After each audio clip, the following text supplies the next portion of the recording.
Olá, sejam bem-vindos ao nosso podcast Sabe as Mulheres. Que prazer ter você com a gente. E olha, compartilhando, né? A gente pede para você compartilhar porque a gente traz informações, conhecimento que trazem bem-estar, saúde, olha, para a cabeça, para o corpo. Inclusive, o assunto de hoje é um assunto que fala muito para um grande número, né, de gente, porque trata-se sobre obesidade e alguns recursos que as pessoas estão buscando, muitas vezes de maneira errada. A gente traz esclarecimento sobre isso. Eu começo já falando de que mais de 1 bilhão de pessoas vivem com obesidade no mundo. E aí eu tenho certeza que você conhece alguém que passa por algum problema relacionado à obesidade, se não for você mesmo. Então compartilha esse conteúdo, vai ser de grande utilidade, porque a gente vai falar de canetas emagrecedoras, famosas, né? Nas redes sociais, principalmente. Está no auge hoje, não né? é, Jardilene? Você conhece alguém que sofre, que tem problemas com a balança, que não consegue diminuir o peso?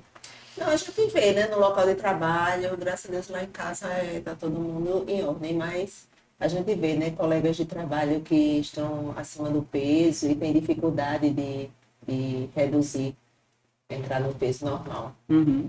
Deise está toda em forma aí, mas você conhece alguém que vive lutando com a balança? Sim, claro, a gente sempre conhece alguém, né, que tem essa lutinha diária, né, isso é uma luta diária, né, até a gente mesmo, né, depois de alguns anos, né, a gente tem que ter essa vigilância com o que comer, exercícios físicos, né, então a gente é sempre bom trazer esse assunto. E é um tema bom, porque muita gente quer a facilidade de emagrecer sem sacrifício nenhum, né? Continuar comendo. De repente... É aquilo, você come 10 pastéis, por favor, e uma Coca Zero? E no final, uma caneta emagrecedora, por favor. Não, acho que tá tudo aí, né? Aí é onde mora o perigo. Sim. Por isso que a gente convidou o doutor Lúcio Nicolau. Um prazer ter você com a gente novamente. Prazer, Muito obrigado. Ele Fiquei muito feliz. no assunto. Que Ele é isso. endocrinologista. Eu vi que você também é metabologista, quer dizer, trabalha relacionado ao metabolismo, né? Isso é interessante também. E ele atua, né, em diagnóstico, tratamento de distúrbios hormonais, diabetes, obesidade, claro, distúrbios da tireoide e também relacionado à cirurgia bariátrica. Os pacientes que fazem cirurgia bariátrica também precisam de um acompanhamento, né, doutor? Sim, com Que certeza. é essencial. Então a gente quer falar sobre vários assuntos relacionados à obesidade, mais especificamente sobre isso, porque está muito em moda e as pessoas, o que é moda às vezes se torna muito perigoso, porque as pessoas, né, a finalidade acaba sendo outra, né? Daqui a pouco eu vou conversar com ele, antes eu vou pedir para a Deise fazer uma oração para a gente começar esse bate-papo, tá, Deise? Sim, claro. Pai, nós louvamos o teu nome, glorificamos o teu nome, te engrandecemos e te agradecemos pelo privilégio por estarmos aqui, ó Pai Celestial. Te agradecemos pelo estúdio Incast, Pai, que nos recebe, que abre a porta para que nós possamos também levar informações àqueles que precisam e necessitam. Sabemos que tudo é pela tua graça e a tua misericórdia, Pai. Em nome de Jesus, ser conosco neste dia. Amém. Amém. Ai, doutor, eu queria começar falando sobre isso. Qual é a finalidade exatamente das canetas? Porque a caneta emagrecedora é conhecida assim, mas ela, na verdade, ela tem um outro nome, é baseado em outros... como é que chama? A base, né, dele, do medicamento, né? Sim. E, pelo que eu entendi, foram desenvolvidos inicialmente para diabetes tipo 2, é isso mesmo? É isso aí. Então, começando por essa terminologia, pegou, né? O nome caneta emagrecedora pegou e é difícil tirar. Mas na verdade não é uma caneta que emagrece ninguém, né? Eles são remédios à base de GLP-1. Então, nós temos um hormônio que é secretado pelo nosso intestino. E lá no final da década de 90, começo dos anos 2000, estavam estudando essa molécula que naturalmente em nós ela é liberada na corrente sanguínea depois que a gente se alimenta, mas ela dura pouco tempo. E eles conseguiram fazer ela sintética de uma forma que durasse mais tempo. Então o mecanismo dessa... Eu me alimentei agora, por exemplo, almocei. Meu intestino libera esse GLP-1 e ele vai informar o pâncreas que o paciente comeu. Então, como a glicemia vai começar a subir, vai chegar combustível no sangue, o pâncreas vai produzir insulina. Então, inicialmente, o intuito era tratar diabéticos. Então, o nome correto dessas medicações são medicamentos análogos, ou seja, semelhantes ao GLP-1 humano, só que com uma duração bem mais longa. Durante os estudos e as fases de teste em pacientes diabéticos, começaram a ver como efeito colateral que os pacientes estavam perdendo muito peso. E a partir daí é que começou a estudar a medicação com o intuito de promover perda de peso e tratar a obesidade. Mas inicialmente era até um efeito colateral que não se conhecia. O objetivo inicial era tratar realmente diabetes. Certo. Mas no caso do tratamento da obesidade, você considera que é uma revolução? Com certeza. Eu acho que um dos principais motivos para hoje estar tão popularizado, né, o uso dessas medicações, é que realmente a medicina não tinha muito o que oferecer, ou o que tinha dava muito efeito colateral. Então, no século passado, final da década de 90, a gente usava anfetamina, às vezes, para tratar obesidade, né? Muitos pacientes usaram. Então, eram remédios que inibiam a fome, mas dava insônia, dor de cabeça, irritabilidade, aumentava a pressão. E os tratamentos que a gente tinha eram muito pouco eficazes. Eram pouco eficazes e tinham muito efeito colateral. Então, a partir do desenvolvimento dessas medicações, os pacientes começaram realmente a ter um tratamento eficaz. Então, acho que um dos principais motivos hoje para o pessoal correr atrás de querer isso é que realmente são remédios eficazes e que tem pouco efeito colateral do ponto de vista cerebral, neurológico, psíquico. Os efeitos colaterais são mais outros que a gente vai discutir. Então, acho que um dos grandes motivos é o benefício que a evolução da médica trouxe para o tratamento da doença, né? E quando se fala em obesidade, a gente tem que sempre aliar a parte física com a parte emocional também, né, doutor? Porque quando a pessoa também tenta emagrecer, perder peso e às vezes não consegue, isso gera alguns problemas psicológicos, a pessoa fica desestimulada, acaba ganhando mais peso ainda. Então, como é que no caso desses medicamentos, eles ajudam nesse processo? Quer dizer, a pessoa vê o resultado de uma forma mais rápida, mas, lógico, lembrando que tem que ter o acompanhamento médico, porque essa rapidez também causa problemas, né? Sim, então, sim. queria saber desse ponto de vista de como isso incentiva para que as pessoas realmente percam peso de uma forma mais rápida e como isso estimula, né? Sim. Como você bem falou, obesidade é uma doença hoje muito prevalente. Realmente, o mapa da obesidade, que a gente usa como estatística global de obesidade, trouxe esse número para a gente. O ano passado, mais de 1 bilhão de pessoas obesas no mundo. Então, é um número absurdo, né? Então, é uma doença muito prevalente. E alguns pacientes que são ansiosos ou têm alguns distúrbios de humor, essa própria condição inicial favorece o paciente correr atrás da comida, né? Buscar o alimento como uma forma de recompensa. Só que hoje a gente sabe que é um ciclo vicioso. Então, pacientes que têm mais problemas assim de ansiedade ou distúrbios psíquicos são pacientes que muitas vezes engordam. Mas aqueles pacientes que engordam também são acometidos desses distúrbios. Então, uma coisa começa a retroalimentar a outra. Então, engordou, começa a ficar triste, né? Autoestima lá embaixo. Né? Tem um filho e a gente escuta no consultório: doutor, eu não consigo acompanhar meu filho. Antes eu ia pro parquinho com ele, brincava. Hoje eu não consigo. Então, que tipo de pai eu tô sendo? Aí começa a ficar triste. E aí essa tristeza leva ele a ficar mais desmotivado ainda para tratar.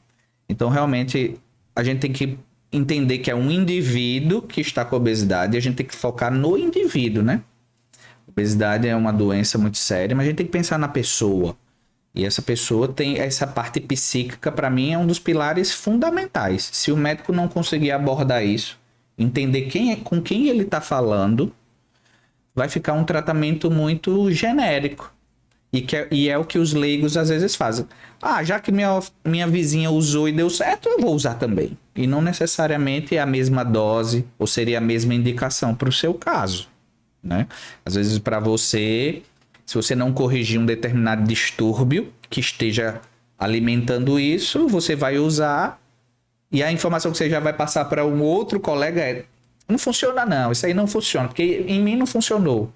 Então, começa a ficar um negócio empírico e tá essa panaceia de pessoas que vão para as redes sociais dar a sua experiência e influenciar outros baseado na sua experiência, e não sem nenhuma avaliação técnica, né? Médica. E aí a gente vê um monte de problema. O comum hoje vir no consultório é: doutor, eu comprei e estou usando, eu vim aqui para o senhor me acompanhar. Veja, muitas vezes eles não vêm para saber a minha visão técnica de avaliação do indivíduo e que poderia até ter uma indicação. Mas eles já chegam dizendo: já estou usando, doutor, aí agora eu quero fazer tudo certinho, né, doutor? Já estou usando. Ué, quem lhe indicou? Como é que você conseguiu essa medicação inicial? Não, eu estou fazendo tudo certinho. Eu estou agora aqui, eu estou lhe dando o privilégio de me acompanhar, doutor. Quer dizer, às vezes, peraí, você não vai escutar nem se eu indico ou não, né, tal.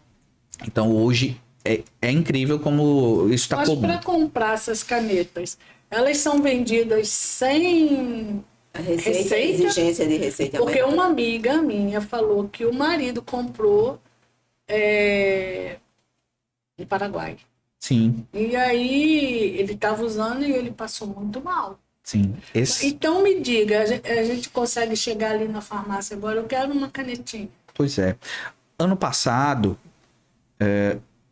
as medicações aprovadas pela Anvisa, que a gente comprava em farmácia brasileira, não exigiam retenção de receita. Então, muitos pacientes compravam, começavam a usar. A Anvisa determinou que agora o medicamento só pode ser vendido com receita. Então, atualmente, ninguém consegue comprar sem a receita médica. E aí, o que acontece do ponto de vista das medicações oficiais? Hoje é muito fácil o paciente fazer uma consulta online, né? Às vezes vai ali numa consultinha e acaba conseguindo uma receita, diz que já está usando. Doutor, renove minha receita. E existe isso de, às vezes, o paciente tá usando com a receita, mas o acompanhamento não está sendo bem feito. Isso é um ponto. Outro ponto é esse lado que você tocou aí, que eu acho que é o ponto mais sensível que envolve essa questão das canetas emagrecedoras.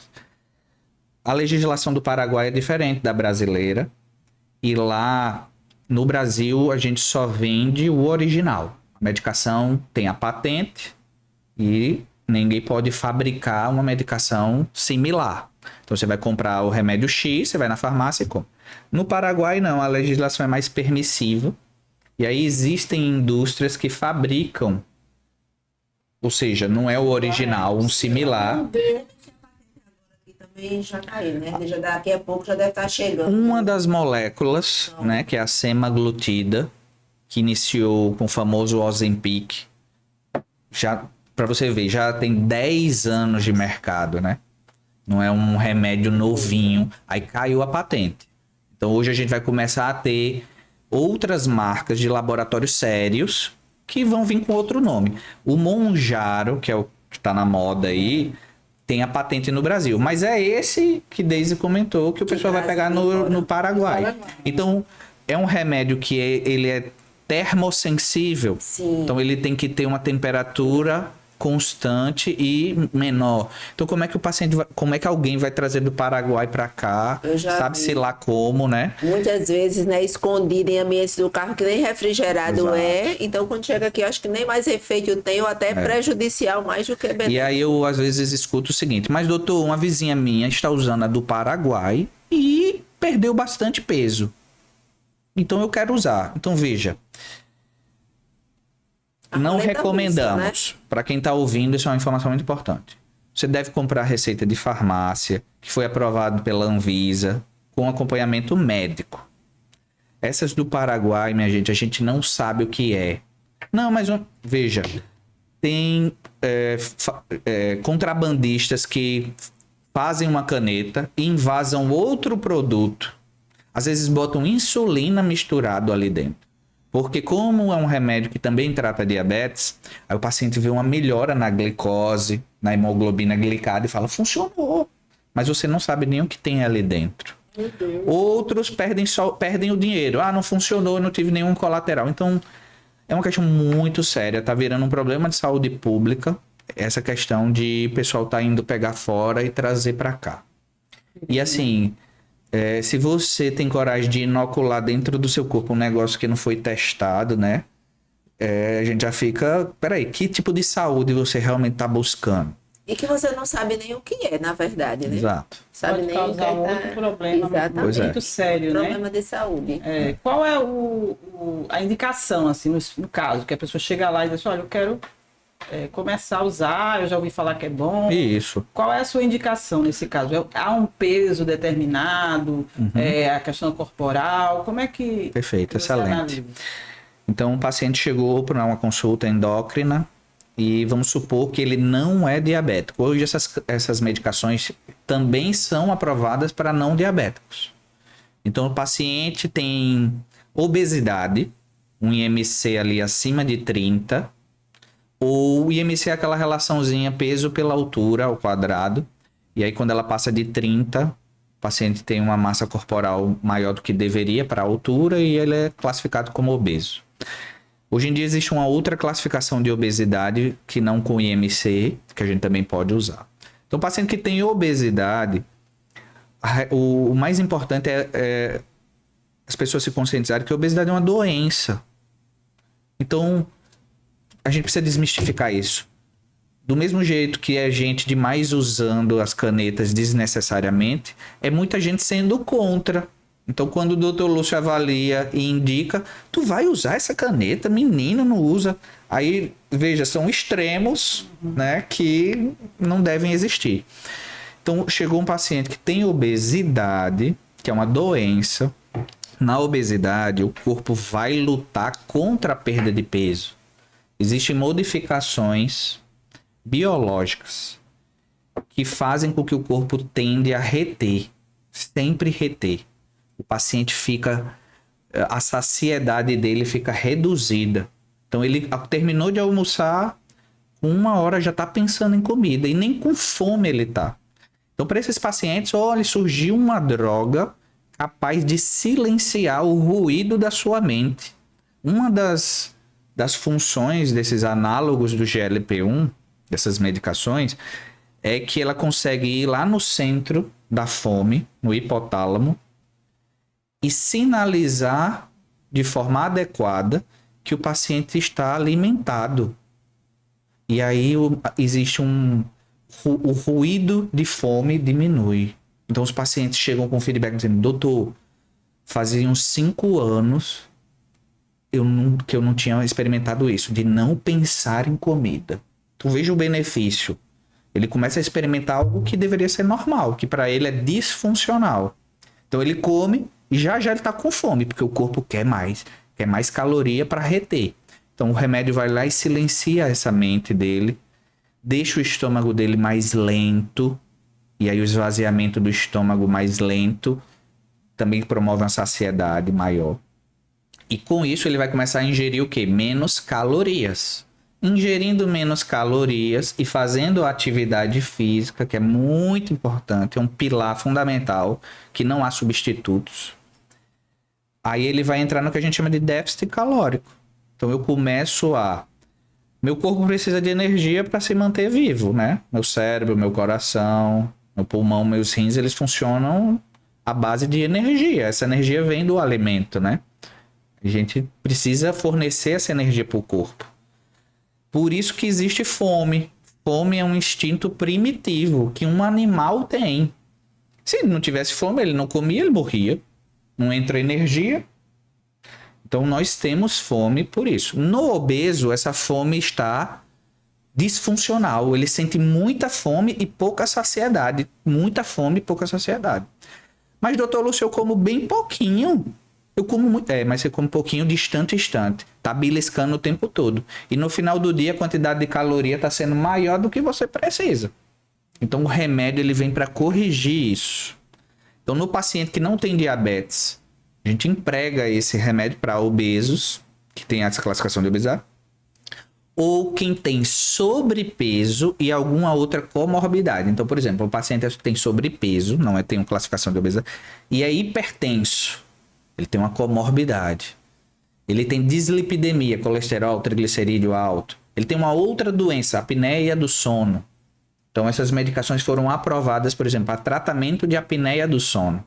Consegue diminuir a gordura que fica aqui no pescoço e o ar flui melhor, a base da língua escorrega menos. Então, são remédios, um avanço médico incrível. O problema é como as pessoas estão usando. Eu vou usar, então, para poder parar de roncar. Também, tava pensando nisso. Eu pensei na hora que ele falou. Com indicação médica, avaliação e acompanhamento, são bem legais. Eu vou usar. Mas eu não quero emagrecer. O grande problema do que você disse é o seguinte. Quando eu vou indicar o remédio, e o paciente tem indicação, eu tenho que fazer ele entender o seguinte. Por que você chegou no peso que você está? O que você fez ao longo dos últimos meses ou anos que lhe levou a ter esse acúmulo? Doutor, estou sedentário há uns 3 anos. Não faço dieta, eu como o que tenho vontade. Então, veja, vamos usar o remédio. O remédio vai melhorar você. Mas durante o uso da medicação, você tem que se reeducar. A medicação vai tornar fácil o reeducar, porque você não vai ficar pensando toda hora em comer e tal. Então, se você vai usar o remédio 6 meses... use esses 6 meses para criar uma rotina melhor. E lá na frente, se eu pensar em tirar o remédio, você construiu algo sólido para manter. Agora, aqueles pacientes que vêm, a gente indica, usam 3 meses, 4 meses, param de comer, perdeu lá 15 quilos, está achando ótimo. Quando param o remédio, continuam sedentários, a fome volta a subir e o paciente começa a comer de novo, então... vai virar uma muleta a indicação da medicação e é isso que a gente às vezes vê no consultório. Eu vim aqui porque eu engordei 5 quilos, passei aí o remédio. Então, esse é o problema, é a banalização, né, da indicação da medicação. Mas Isso a medicação aí bem seria indicada... O efeito rebote, é que eu ia falar do efeito rebote. É isso aí que você falou? Sim, efeito rebote existe, mas o que eu costumo dizer é o seguinte... imagine que você tem um irmão, um primo, um parente que está muito acima do peso e ele tem muitos hábitos ruins. E com a sua ajuda você conseguiu fazê-lo entrar na academia. Vamos comigo! E ele vai lá 3, 4 vezes por semana. Ele começou a se alimentar melhor. Você está ali parceiro dele, acompanhando ele só na mudança de hábitos. Esse paciente eliminou 10, 15 quilos. Depois de 3 meses, ele abandonou essa mudança e voltou aos velhos hábitos. Ele vai reengordar ou não? Vai ter rebote. Então, ele vai ter rebote sem usar o remédio. Agora, quando eu uso um remédio que tem um poder tão grande de inibir sua fome, e você, quando para o remédio, essa fome, você volta a senti-la, geralmente, com a interrupção abrupta do remédio sem um acompanhamento, o rebote é maior do que em quem não está usando o remédio. Mas existe um rebote de ganho de peso em quem não usa, entendeu? Então, tem que entender o que vai ser feito. A gente cria um planejamento. Nosso plano é fazer você perder... A gente fala muito em percentual de perda de peso, não em quilo. Se você perder 10% do seu peso, melhora todos os parâmetros. Então, a gente vai indicar ao paciente, olha, sua pressão vai cair... você já vai roncar menos, sua glicada vai cair, e então a gente tem um objetivo de chegar ali. E se o paciente usar a medicação de forma assertiva, vai só somar, só vai ajudar, não vai ser um problema. Então é esses os 2 grupos. O grupo que não precisa, e a gente vai dizer que você está usando errado, e o grupo que a gente quer indicar e o paciente está resistente ao uso. Então, hoje, há esses grupos aí muito em evidência, sabe? Ô, doutor Lúcio, e assim, o paciente que já tem um problema de rim, por exemplo, que não pode tomar toda a medicação, Sim. Em relação à caneta emagrecedora, ela também afeta ou Não. até agora não tem contraindicação? Nenhuma. O que acontece é o seguinte, esses remédios, ou qualquer um, né, mas esses, foi descoberta a molécula. Então a indústria, olha, produzimos aqui. E a história é bem curiosa. Trazendo como curiosidade, lá na década de 90, 80, 90, eles começaram a perceber que existia um lagarto venenoso que ficava no deserto americano e no México. E esse lagarto só se alimentava 3, 4 vezes no ano. 3, 4 vezes no ano só comia. E os veterinários começaram a observar como era o estilo de vida, como eram os exames, porque também se vê como é glicemia em animal e tal. E estudando esse animal, que chama de lagarto de Gila, encontraram na saliva dele uma molécula que é semelhante a uma molécula que o nosso corpo produzia, que é esse GLP-1. Então tudo começou ali. Ué, ele tem uma molécula na saliva em alta quantidade que parece com a molécula que o nosso corpo produz. Quando começaram a estudar, eles viram que essa substância do lagarto, ela durava muito tempo, diferentemente da que a gente produz. A que a gente produz dura minutos. Quando você come, antes de terminar de você comer, sua fome às vezes já passou, sim ou não? Como? Se você nem fez a digestão. Porque o seu intestino liberou o GLP-1, ele foi no seu cérebro e disse, ele se alimentou. Aí, sinal de saciedade. Então, no lagarto, essa molécula ficava circulando muito tempo no sangue, muito tempo, e ele passava, às vezes, semanas e meses sem comer. Foi daí que criou-se a primeira medicação protótipo dessas canetas. Então, a gente conseguiu fazer sinteticamente o hormônio que a gente produz. E aí, o homem, inspirado na natureza, como várias coisas foram assim na medicina, né? A penicilina, alguns remédios de pressão também vieram, às vezes, de venenos de cobra. Soros antirrábicos, soros para intoxicação. O homem vem da natureza, né? Deus ali mostrando que existe. Então, essas medicações foram criadas assim. Aí, o que acontece? Foram identificadas assim. Fez-se a molécula. Dura uma semana. Vamos aplicar em pessoas e ver como essa molécula se comporta. Daí vem a produção da bula. Então pega indivíduos que já infartaram, vamos ver se tem um problema no coração dele. Pega pacientes que têm insuficiência renal, até que estão em hemodiálise. Testa o remédio para ver se tem algum problema. Então olha a segurança de você usar um remédio que tem uma bula que foi aprovado por uma Anvisa. O remédio foi testado em todo tipo de pessoa, em milhares de pessoas, e tá lá. Esse remédio não pode ser usado nessa e nessa pessoa. Nessas outras pode, você tem segurança. Essas medicações, elas diminuem a progressão de insuficiência renal em diabético. Eu posso usar de forma contínua num paciente. Você vai usar esse remédio para sempre, para proteger ele de AVC, infarto, insuficiência renal. A gente tem evidências científicas de benefícios enormes.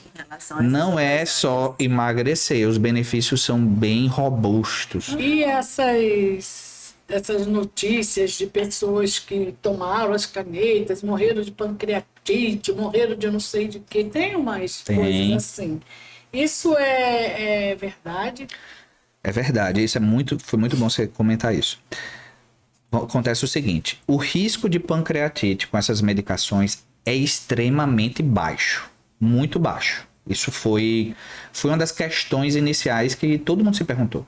Ora, se o remédio vai no pâncreas e estimula a produção de insulina pelo pâncreas, não vai forçar o pâncreas? Então no começo se pensava isso. E não mostrou evidência de aumento de casos de pancreatite no acompanhamento de mais de ano antes do remédio ser liberado. O que acontece é o seguinte, quando há uma perda de peso rápida, veja, perdi, doutor Lúcio, 20 quilos em um mês, olha que maravilha. O seu fígado começa a produzir mais colesterol na bile, aquele líquido verdinho que serve para digestão. Quando eu perco peso muito rápido, entra mais colesterol na minha bile, a bile fica mais espessa e há maior chance de formar um cálculo na vesícula, uma pedra. Essa pedra da vesícula, ela pode migrar e ela sai por um canal que se encontra com a saída do pâncreas. Então, o pâncreas saudável, o remédio não está causando nenhum dano no órgão, o pâncreas está secretando suas substâncias. Aí essa pedrinha migra e entope o canal de saída do pâncreas. Aí isso leva a uma pancreatite. Então isso é real, é verdadeiro. O que a gente faz? A gente acompanha. O risco disso acontecer é baixo e a gente vai orientar o paciente a ter uma perda de peso insidiosa, né? Progressiva e não tão abrupta. Por causa disso e porque a gente quer evitar a perda de massa magra. O paciente que perde peso muito rápido também perde mais músculo. Pessoas que estão usando por aí fazem isso, Deise. Eles, infelizmente, como as medicações são caras, realmente, então eles dizem, fui no médico, meu médico disse que minha situação está muito ruim, eu preciso emagrecer. Mas eu só tenho dinheiro para 2 meses, então eu vou perder tudo que dá em 2 meses. Olha só o perigo. Então compram lá um remédio, perdem o máximo em 2 meses, aumenta a chance de pancreatite por esse mecanismo. Quem não tem a vesícula não vai aumentar essa chance, entendeu?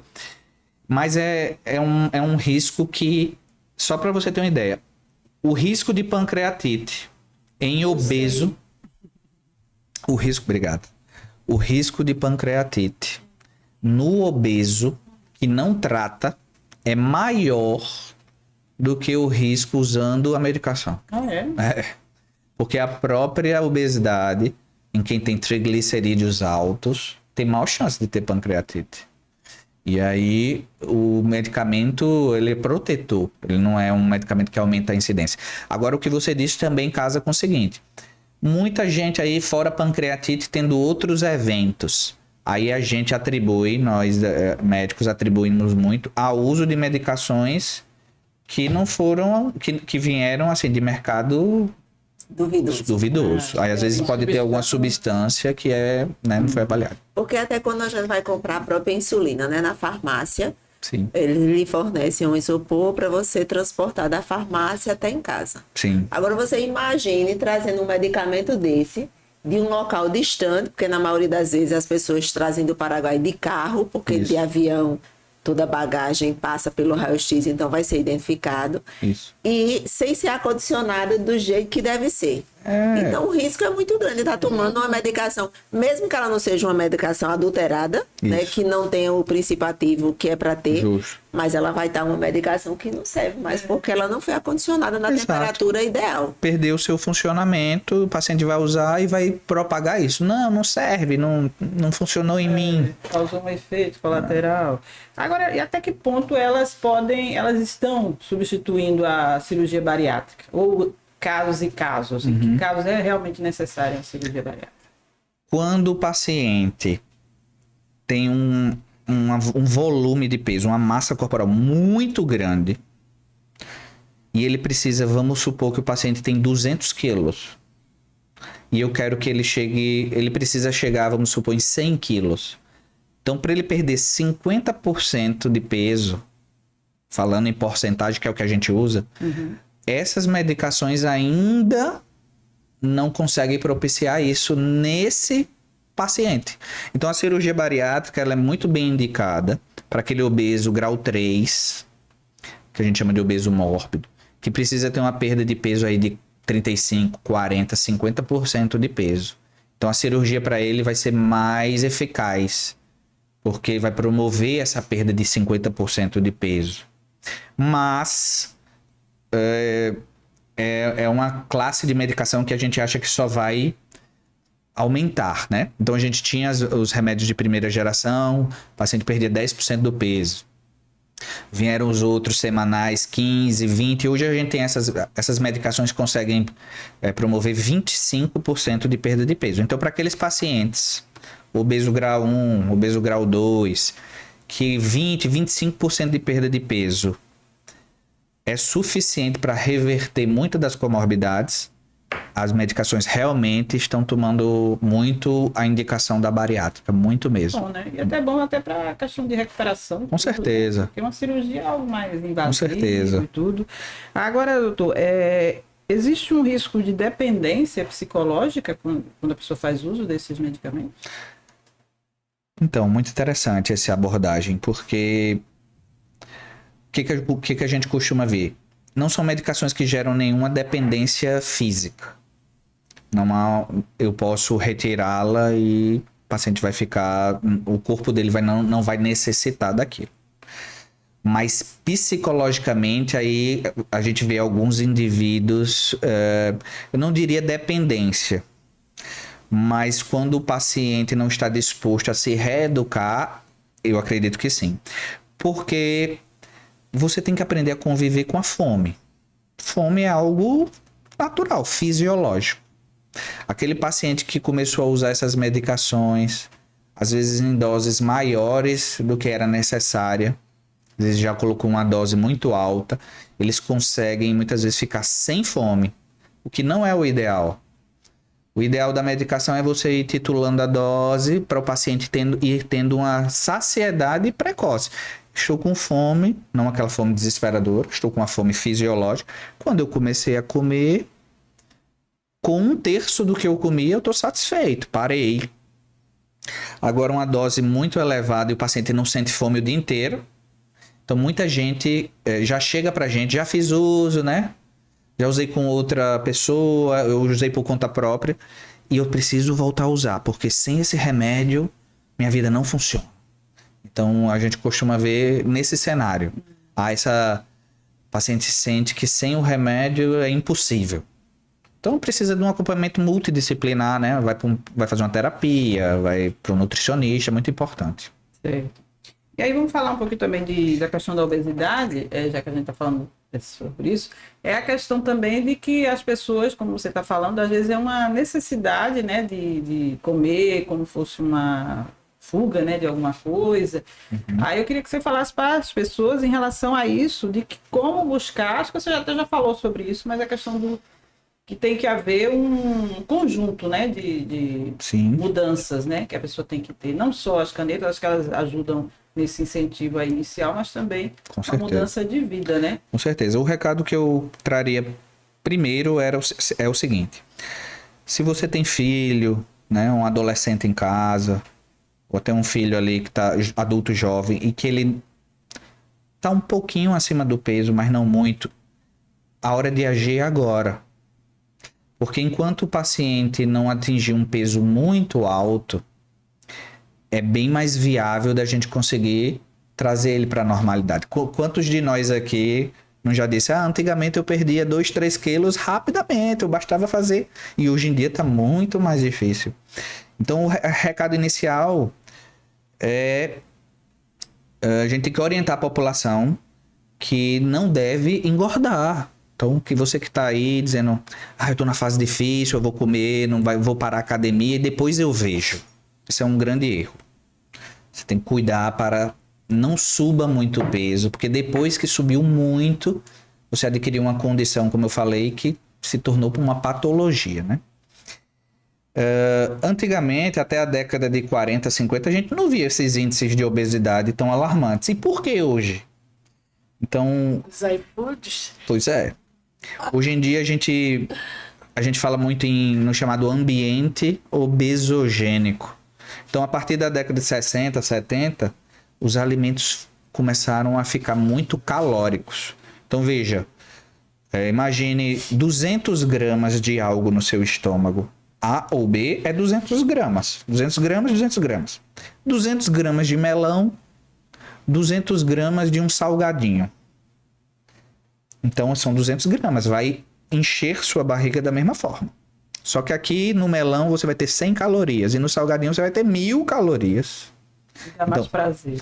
Então, a densidade calórica dos alimentos com a industrialização contribuiu muito para isso. Então, os alimentos são muito calóricos. Você hoje vai numa casa de uma família humilde, às vezes, por exemplo, na graduação, a gente ia visitar famílias de bairros assim bem humildes, você não via mais famílias muito pobres com meninos desnutridos. Você via meninos gordinhos, porque, por exemplo, em vez de comer qualquer proteína, comia salsicha todo dia. Era mais barato, mas é muito calórico. Então, engordava. Então, o tipo de alimento importa muito. Os ambientes ficaram mais sedentários. Hoje em dia as pessoas andam menos, caminham menos. Antigamente se dava 5 mil, 10 mil passos por dia. Hoje, se você tiver aquele relógio que marca os passos, você vai ver que você vai dar muitos poucos passos por dia. Estresse. Então, as pessoas hoje têm um nível de cobrança e de competitividade que, quer queira, quer não, é maior. E aí, isso gera uma fuga para o eu mereço. Então, eu trabalhei muito hoje, eu cheguei de noite em casa, agora é minha hora. Vão comer. Então, tudo isso vai contribuindo, vai tornando esse ambiente mais obesogênico e hoje a gente vê esses índices alarmantes. Então, cabe às pessoas identificarem. Peraí. E, assim, é doença, precisa de tratamento, né, de acompanhamento, mas também há uma vitimização. Então, tem muita gente que já acha que, eu não tenho o que fazer... Eu sou gordinho mesmo, eu sou vítima, minha família sempre é assim. Muito isso. Eu ia justamente lhe perguntar isso. Eu acho que hoje há uma romantização muito grande, né? Porque você não pode dizer, se for gordinho, não pode dizer que é gordo, se for preto, não pode dizer que é preto, se for... Não pode. E às vezes há essa romantização de dizer assim, é gordinho, é fofinho. Quando o senhor traz aí... que a obesidade é uma doença, né? É importante de esclarecer as pessoas que a obesidade é uma doença. Sim. Porque às vezes as pessoas sozinhas dizem, mas eu já tentei, não consigo. Porque às vezes você não consegue sozinho. Com certeza. Mas você precisa de ajuda de um profissional, né? De alguém que entenda sobre o assunto para lhe orientar a curar a sua doença, que é uma obesidade. E o senhor concorda que, por exemplo, os obesos... vou fazer uma bariátrica. Mas se ele não operar a mente dele, a bariátrica vai embora pelo ralo. O senhor concorda com isso? Concordo. Não sei se as canetinhas também têm essa mesma... Porque eu conheci várias pessoas que fizeram bariátrica, perderam muito, mas já estão mortos. Voltam a engordar. Porque aqui, né... É o rebote, é o retorno aos hábitos anteriores. maus hábitos. Então... O paciente fez a bariátrica, ele tem uma limitação mecânica, independente dele querer ou não, o estômago dele foi reduzido. Às vezes a gente reduz de 100 para 10% do volume do estômago. E aí durante 2, 3 anos ele vai lá mantendo. Depois ele começa a comer mais, ficar sedentário e vai reganhar. A bariátrica não vai curar, é uma forma de tratar. E aí a boa indicação é o que vai garantir que esse paciente vai ter sucesso depois. A boa indicação é acompanhar esse paciente meses antes de uma bariátrica. Então, o paciente tem que fazer uma avaliação psíquica, ele tem que ir no psiquiatra, ele tem que ir no cardiologista, ele tem que ir no endócrino, ele tem que entender o processo, ele tem que entender o que levou ele a ficar obeso. Então, eu não comentei aqui, mas, por exemplo, existe uma base genética de obesidade. A minha família, todo mundo é obeso, existe. Mas o fator ambiental, ele é mais importante do que o genético. O fator genético importa, mas o fator ambiental. Então, a gente tem que orientar esse paciente, olha, você ganhou esse peso todo por causa disso, disso e disso. Que pessoa você quer se tornar daqui para frente? A cirurgia vai propiciar, favorecer uma mudança. Mas sem essa mudança... você vai poder ter reganho lá na frente. Então, essa indicação tem que ser muito bem feita. Em relação às canetas, também não se pode banalizar. Então, a gente pega no consultório, às vezes, o paciente, doutor, não fale do meu final de semana. No final de semana, não tire minha pizza, meu churrasco nem minha cerveja. Então, veja, se eu não conversar com esse paciente, ele vai querer só a canetinha ali e não vai mudar nada nos hábitos. Não é verdade? Então... Eu digo, não tire meu bolo com café de tarde. É verdade, né, Silvia? Não tem mudança sem mudança de hábito. Isso. Mas pegando esse gancho e só para finalizar, veja, e aí o médico também não pode ser o chato no sentido de tudo que é rigoroso demais também o paciente não vai conseguir seguir.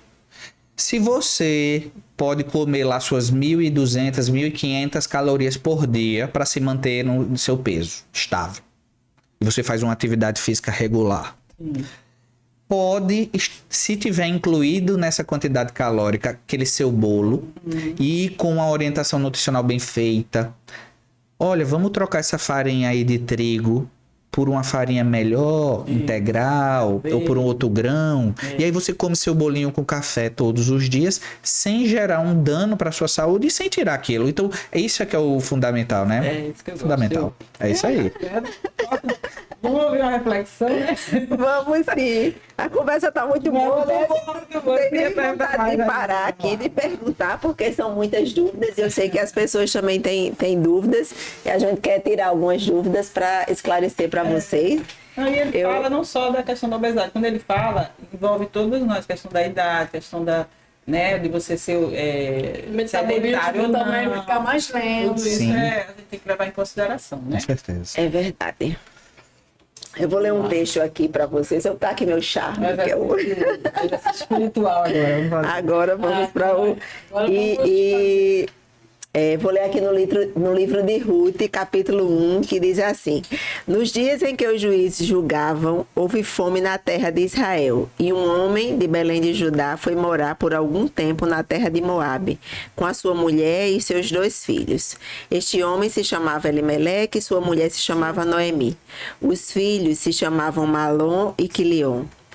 Eram efrateus, de Belém de Judá. Foram à terra de Moabe, ficaram ali. Algum tempo depois, Elimeleque, o marido de Noemi, morreu e ela ficou sozinha com os 2 filhos. Estes casaram com mulheres moabitas. O nome de uma delas era Orfa e o nome da outra era Ruth. E ficaram ali quase 10 anos. Depois morreram também Malom e Quilion, os 2 filhos de Noemi, e assim ela ficou sozinha, sem os 2 filhos e sem o marido. Então Noemi voltou da terra de Moabe com as suas noras, porque ainda em Moabe ouviu que o Senhor havia se lembrado do seu povo, dando-lhe alimento. Eu vou ler só até aqui, depois eu vou comentando. O livro de Ruth é muito conhecido, né? As pessoas falam muito dessa relação de sogra e nora, Ruth e Noemi. Tem os versículos aqui que as pessoas usam muito em casamento, mas eles foram usados, né, de uma nora para uma sogra. Eu lendo sobre esse texto, as pessoas fazem muito piada, né, de sogra e nora. E, assim, a Bíblia não relata isso. A relação, né, entre a sogra e a nora Noemi eram boas naquela época, tão boa que quando Noemi resolve voltar, né, mas no versículo 11 diz assim: Mas Noemi disse: Voltem, minhas filhas, porque vocês iriam comigo. Vocês acham que eu ainda tenho filhos em meu ventre para que casem com vocês? Voltem, minhas filhas, vão embora, porque sou velha demais para ter marido. E ainda que eu dissesse: Tenho esperança, ou ainda que casasse esta noite e tivesse filhos, será que vocês iriam esperar até que eles viessem a crescer? Ficariam tanto tempo sem casar? Não, minhas filhas, a minha amargura é maior do que a de vocês, porque o Senhor descarregou a sua mão contra mim. Então, de novo, choraram em alta voz. Orfa, com um beijo, se despediu de sua sogra, porém Ruth se apegou a ela. Então Noemi disse: Veja a sua cunhada, voltou para o seu povo e para os seus deuses. Vá você também com ela. Porém, Ruth respondeu: Não insista para que eu a deixe, nem me obrigue a não segui-la, porque aonde quer que você for, irei, e onde quer que pousar, ali pousarei eu. O seu povo é o meu povo e o seu Deus é o meu Deus. Então, esse versículo que é muito usado em casamento, né, foi a nora que disse à sogra. Mas o que eu vejo mais importante nesse versículo não é o fato da pessoa querer estar perto uma da outra, mas de se sentir pertencente ao povo de Deus. Então, eu queria fazer algumas considerações, né, sobre esse livro de Noemi, que é um livro que foi uma narrativa da história delas. Era um tempo, nós falamos aqui sobre alimento, né, mas era um tempo que o povo de Deus estava passando fome na terra, e esse casal, que fazia parte do povo de Deus, resolveu ir para uma outra terra, a terra de Moabe, um povo que era inimigo do povo de Deus, inimigo numa certa questão. Eles talvez tenham ido para Moabe porque Moabe tem uma língua parecida com a deles. Os moabitas eram descendentes de Ló. Então, na divisão ali de Abraão e Ló, né, mas da parte incestuosa de Ló com a filha, é que surgiu a terra de Moabe. Então, esse povo era um povo mais ou menos conhecido deles, mas existia uma rivalidade entre esse povo, porque quando o povo sai do Egito, que vem em busca da terra prometida e que consegue vencer 2 reinos, ali o reino de Edom, então os moabitas ficaram sabendo, Deus está dando vitória a eles, né? Deus está com eles. Então vamos fazer o seguinte, vamos pagar um profeta para amaldiçoar eles, porque aí talvez a gente prevaleça contra eles. Então, por conta disso, né, o povo de Deus também já tinha essa intriga aí contra Moabe, então existia uma rivalidade. E aí, quando esse casal, né, com os filhos, sai de um canto onde estava passando fome, e Judá era a casa do pão, né, conhecido como a casa do pão, lugar onde teria comida, mas tinha fome na terra. O primeiro versículo diz, no dia que o juiz julgava, houve fome na terra de Israel. Então, Israel estava passando por necessidade de fome, sentia fome. E lá no último capítulo, quando Noemi está voltando, ela diz, foi assim que Noemi voltou da terra de Moabe com Ruth e sua nora moabita, e chegaram a Belém no começo do colheito da cevada. Então, eles saíram porque estavam passando fome lá, mas voltaram quando lá estava na colheita e tinha comida, né? Mas voltando para o versículo onde Ruth diz que onde Noemi for, ela irá. E o povo de Noemi é o povo de Deus. Eu quero destacar algumas coisas aqui nesse texto. Noemi deve ter sido uma boa sogra, porque as noras quiseram acompanhá-la, né, na volta. E ela despede as noras também com bênção, dizendo a elas que elas sejam abençoadas, que sejam felizes, que tenham novos casamentos, né? Que ela não pode mais proporcionar isso a ela, porque a realidade deles lá era que se você ficasse viúva, o irmão, né, poderia casar com você, mas Noemi não tinha mais filhos, já era de idade avançada, não tinha o que oferecer, nem a Orfa e nem a Ruth. Orfa decide voltar, mas Ruth, ela se apega a isso. Então, elas deviam ter escutado sobre o povo de Deus no tempo de convívio, na família de Noemi. Porque quando ela diz, o seu Deus é o meu Deus, é porque ela conhecia o Deus de Noemi. E Noemi também resolve voltar porque ela ouve que Deus abençoou lá o povo de Israel e que lá não está tendo mais fome. Então, quando ela escuta, né, que Deus está abençoando lá, ela diz, mesmo eu tendo saído do local da casa do pão, agora eu quero voltar, porque Deus abençoa aquele local. E aí Ruth diz, o seu Deus é o meu Deus. E ela diz, onde quer que você morrer, morrerei eu, e serei sepultada. Que o Senhor me castigue, se outra coisa que não seja a morte me separar de você.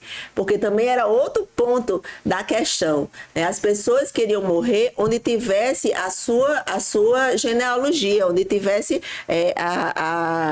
os seus ascendentes, né? Alguns historiadores da Bíblia até diziam assim, quando eu morrer, me leve para enterrar, né, em tal local onde está a minha descendência, a minha ascendência. Mas Ruth aqui, ela diz que o povo de o Deus de Noemi era o Deus dela, e ela também, ao ponto de morrer e querer ficar lá com a ascendência de Noemi, do povo de Israel, e não com o povo dela. O povo dela adorava vários deuses, mas ela escolheu a servir o Deus verdadeiro. E nessa questão de escolha, né, como bons presbiterianos, a gente sabe que não somos nós que escolhemos a Deus, mas sim Deus quem nos escolhe. Ele quem nos amou primeiro. Ele é quem nos chama, ele quem nos atrai quando nós ainda estávamos, né, mortos nos nossos delitos e pecados. É Deus quem nos atrai, é Deus quem nos convence, é o Espírito Santo que convence do pecado, do juízo e da justiça. Mas eu quero deixar aqui esse exemplo para vocês, né, dessa história. A Bíblia é um livro de histórias, várias histórias. E a história de um Deus que criou um povo e trouxe o Redentor, que é Cristo, para a vida desse povo. essa história da Bíblia é a história desse Deus e do seu Filho e de como ele nos resgatou. Então, muitas vezes, nós estamos como aquela família de Noemi, faltando pão, faltando a comida, e deve ser desesperador você não ter. A gente estava aqui, esse tema é sobre comida também, né? Então, quando o médico falou aqui que às vezes as pessoas comem por prazer e não por necessidade de manter o corpo, Sim. né? Eu tenho um pai idoso e ele diz assim, se eu não comer eu morro. Então, assim, as pessoas no geral têm essa ideia e sabem que se não comer, morre, Sim. né? Se você ficar sem alimentar o seu corpo, você morre. Então, essa fuga dessa família era por conta disso, por falta de alimento, porque eles sabiam que eles podiam morrer naquele local que não tinha alimento.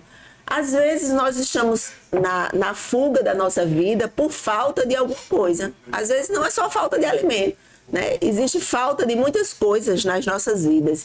E às vezes resolvemos fugir, né? Nos afastar de Deus, procurar em outros locais a solução que nós não vamos encontrar. Mas eu quero dizer que o Deus que resgatou ali Noemi e Ruth, para voltarem àquela terra e para reconstruir a história delas, né? E para trazer essa estrangeira que era Ruth, para a genealogia de Jesus, para a história do povo de Deus, para fazer parte do povo de Deus, ser integrante ao povo de Deus. É o mesmo Deus de hoje, é o mesmo Deus que toma conta da história, é o mesmo Deus que toma conta da nossa vida, é o mesmo Deus que toma conta do nosso país. Às vezes nós nos encontramos em situações difíceis e aí a gente quer morar fora, quer ir para outro país, a gente procura outras alternativas que não seja o Senhor. Mas aquilo que agrada ao Senhor é que você reconheça o seu pecado, que você restaure a sua comunhão com Ele através de Cristo e que você volte à casa do pão, que você volte à casa de Deus, o pão, a comida espiritual, porque essa é a parte mais importante da nossa vida. Nós precisamos do alimento físico, precisamos, mas nós precisamos muito mais do alimento espiritual, porque sem o alimento físico a gente pode passar. Sem Deus, sem o alimento espiritual, você teoricamente, você também passa. E você muitas vezes foge, muitas vezes esquece, muitas vezes deixa ele para um lado. Mas você passa de maneira que você está morto. Você está distante de Deus. E o que importa mais, gente, nessa vida, porque essa vida física, todos nós vamos passar. A não ser que Cristo volte antes, que nos arrebate, né, o povo dele, nós vamos passar, todos vamos morrer. Nós sabemos disso, é a coisa mais certa. Quando a gente chega num velório, principalmente, a gente pensa nisso e todo mundo fala disso, né? A morte é certa, todo mundo, por mais que você não queira falar sobre isso, mas ela é real, ela existe, ela vai acontecer.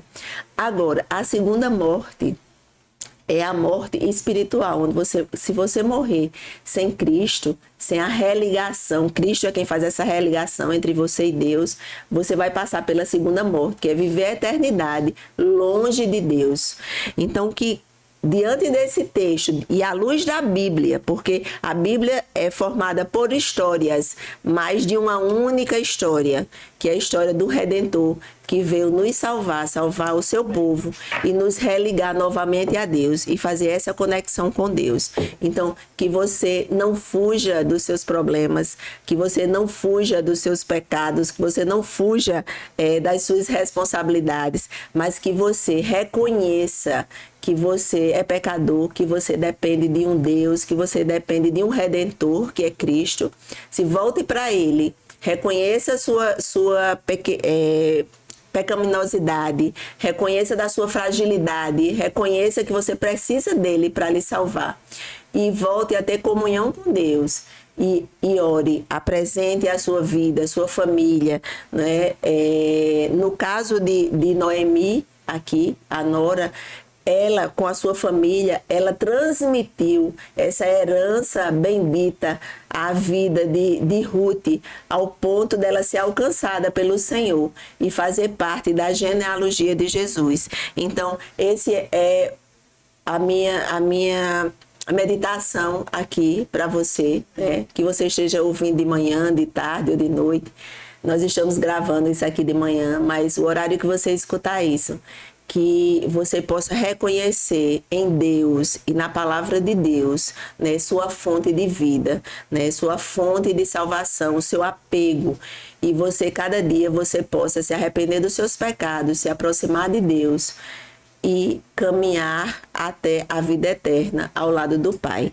E é em nome de Jesus que essa palavra seja bênção, né, na sua vida, que lhe alcance no momento que você esteja disposto a abrir seu coração e ouvir a voz de Deus e deixar Ele trabalhar e restaurar a sua vida. Em nome de Jesus. Amém. Maravilha. Muito bom fazer parte da família de Deus. Eu achei muito interessante. Ela falou assim sobre a fome espiritual e a fome física.